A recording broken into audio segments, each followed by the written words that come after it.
चांदनी कहाँ है? कौन चांदनी? चांदनी आपकी मालकिन जो यहाँ रहती हैं। आपको कुछ गलत फहमी हुई? यहाँ कोई चांदनी नहीं रहती। हटिए। अरे अरे अरे चांदनी, चांदनी, चांदनी। देखिए मैं आपको कैसे समझाऊं, यहाँ चांदनी कोई नहीं रहती।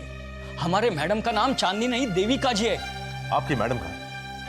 वो जयपुर गई है, वहां शो है उनका। What? जी, मंदिर में थोड़ा लेट हो गया था इसलिए सीधी एयरपोर्ट चली गई। फोन आया था उनका।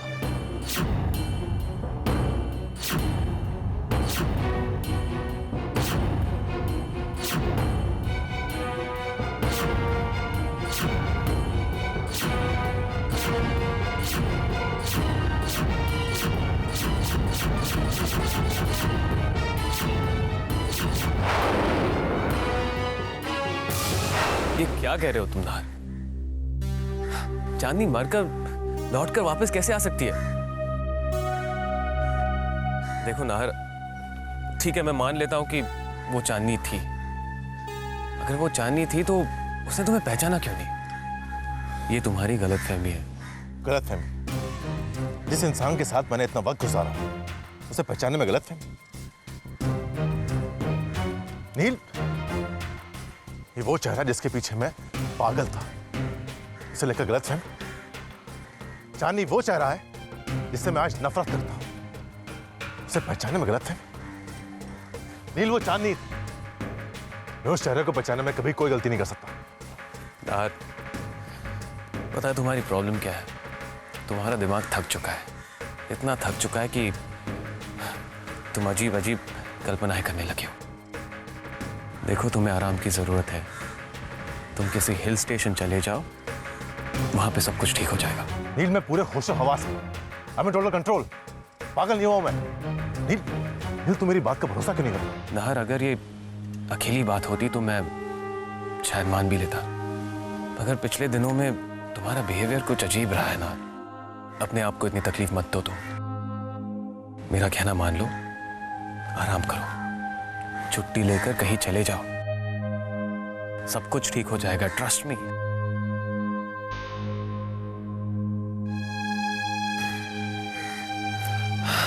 नाहर,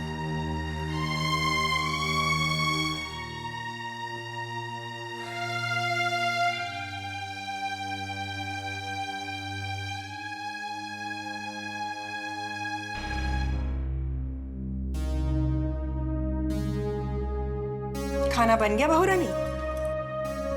नहीं। तो पंडित जी ने कब का मुहूर्त निकाला है?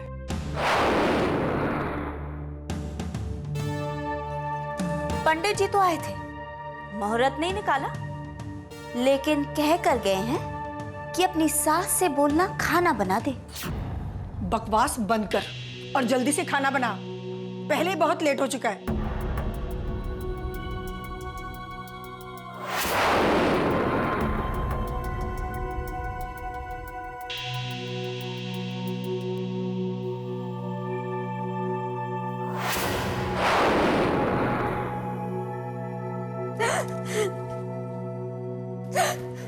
क्या हुआ शुभ्रा?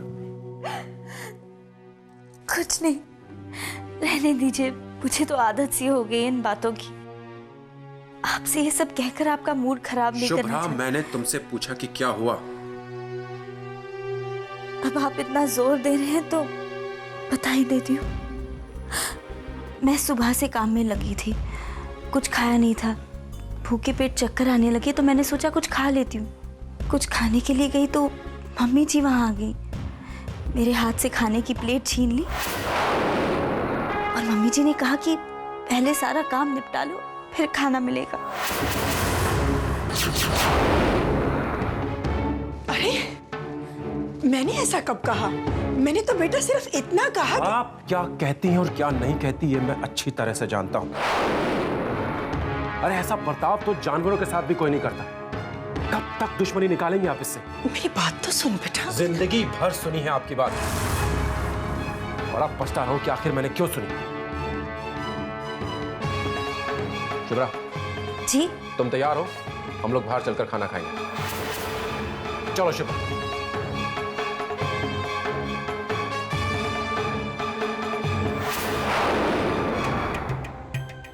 वाह बेटा वाह, अच्छी इज्जत उतारी है अपनी माँ की उस कल की आई छोकरी के सामने। गलती तुम्हारी नहीं है, सारा कसूर उस चुड़ैल का है जो त्रिया चरित्र दिखा रही है। कोई बात नहीं, अपनी औलाद को उसके माया जाल से बाहर निकालना मैं अच्छी तरह से जानती हूं। तू तो अभी कच्ची है, बिच्छू के कांटे का मंत्र नहीं सीखा और चली है नागिन के बिल में हाथ डालकर उसे छेड़ने। समझ ली, अब से तेरे पछताने के दिन शुरू।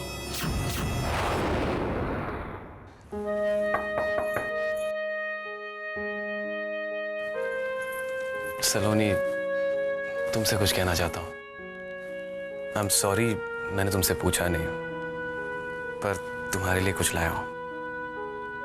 ये क्या है?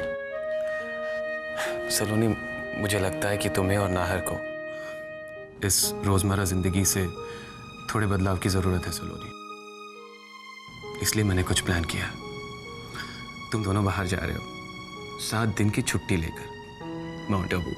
रिश्तों में एक नई ताजगी लाने के लिए कई बार जिंदगी में बदलाव की जरूरत पड़ती है।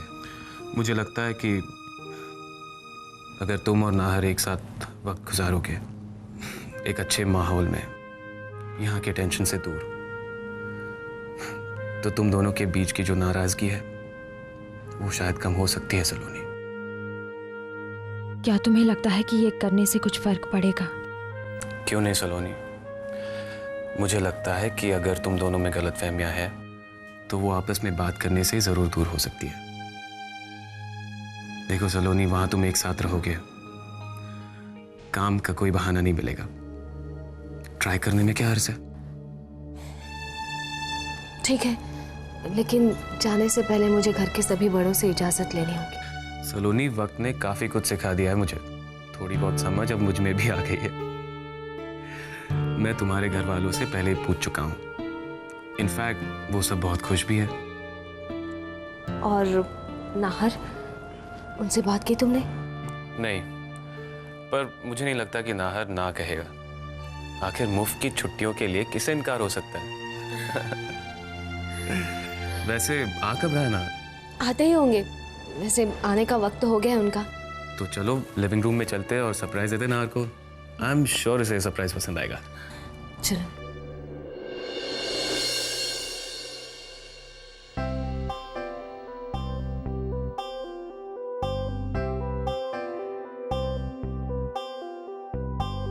लकी गर्ल, इतनी जल्दी तीसरा हनीमून?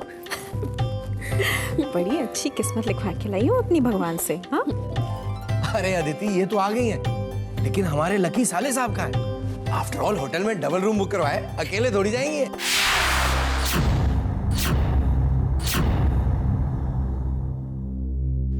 पता नहीं कहाँ है, अभी तक तो उसे आ जाना चाहिए था। देखता हूँ कहाँ।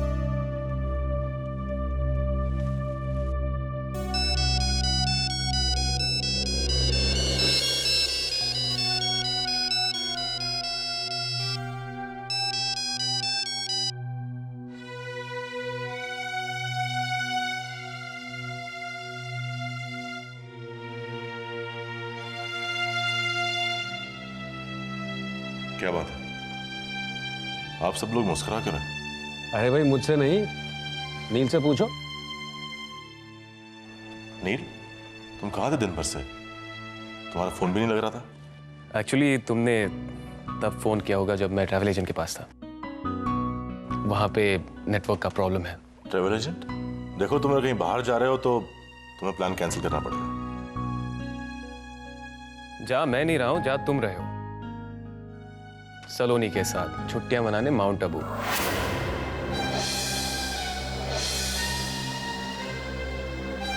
और मैंने होटल बुकिंग भी करवा ली है। नील, मुझसे एक बार पूछ तो लिया होता।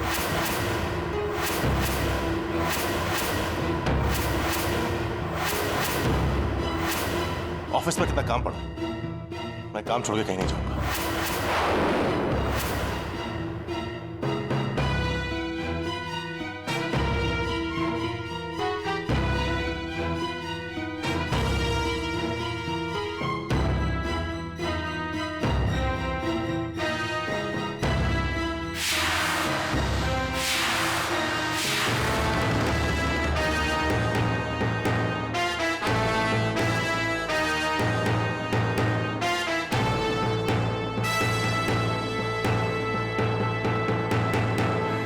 वही तो है, ऑफिस में बहुत काम चल रहा है आजकल। हमें उनसे पूछना चाहिए था। कोई बात नहीं, फिर कभी।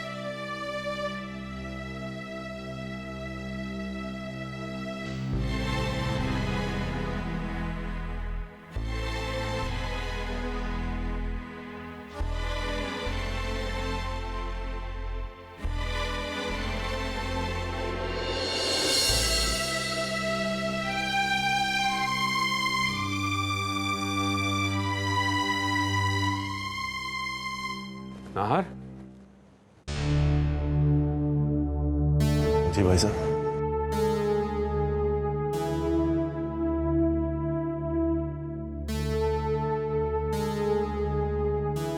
नाहर, मैं देख रहा हूं कि कई दिनों से तुम्हारा व्यवहार कुछ अजीब सा होता जा रहा है।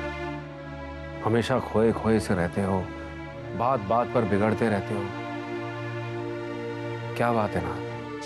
यही तो मैं भी नहीं समझ पा रहा हूं सलोनी, कि नाहर को हुआ क्या है। ऐसी कौन सी बात है जिससे नाहर इतना परेशान है।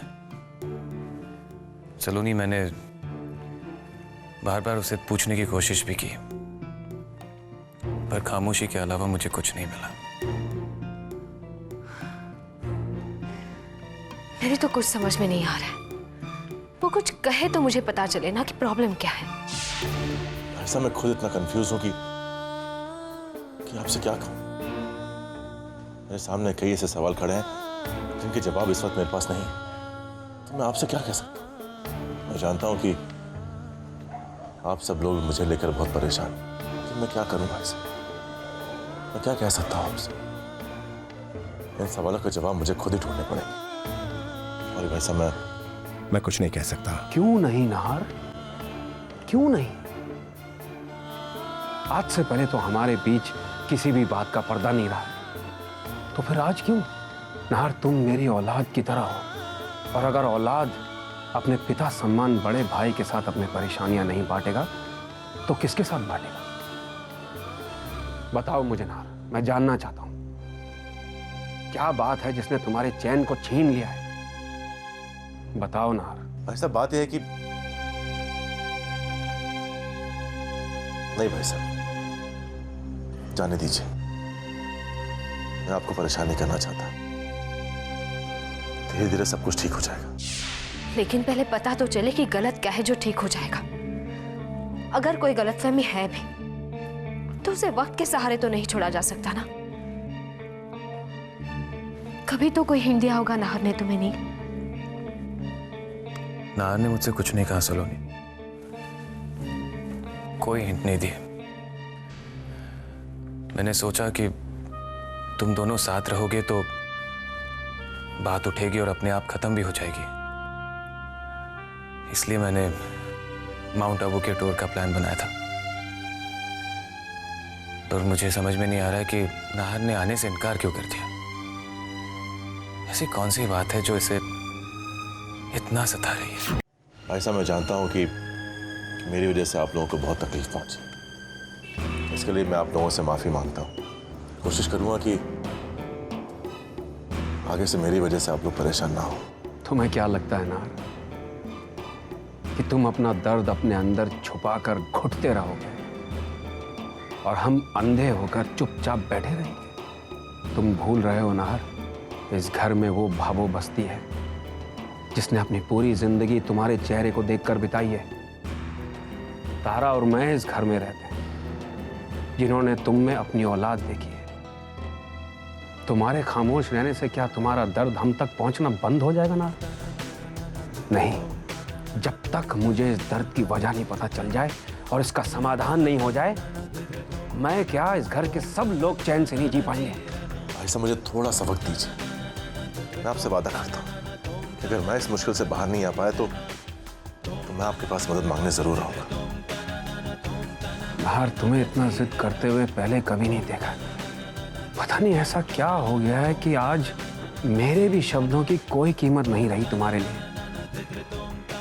इतना पराया हो गया हूं कि तुम अपनी परेशानियां मेरे साथ नहीं बांट सकते। ऐसा मुझे माफ कर दीजिए, लेकिन मैं आपसे कुछ नहीं कह पाऊंगा। बस आप ये समझ लीजिए कि आपका भाई आज बहुत मजबूर है, वरना आपका मान जरूर रखता।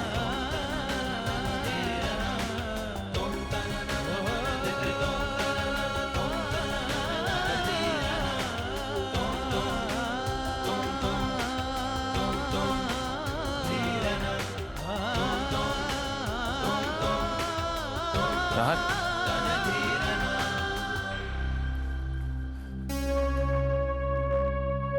तुमने सलोनी के साथ जाने से इनकार क्यों किया? नील, इस सवाल का जवाब मैं तुम्हें पहले भी दे चुका हूं। मैं इस वक्त इस हालत में नहीं हूं कि मौज मस्ती के लिए शहर से बाहर जा सकूं।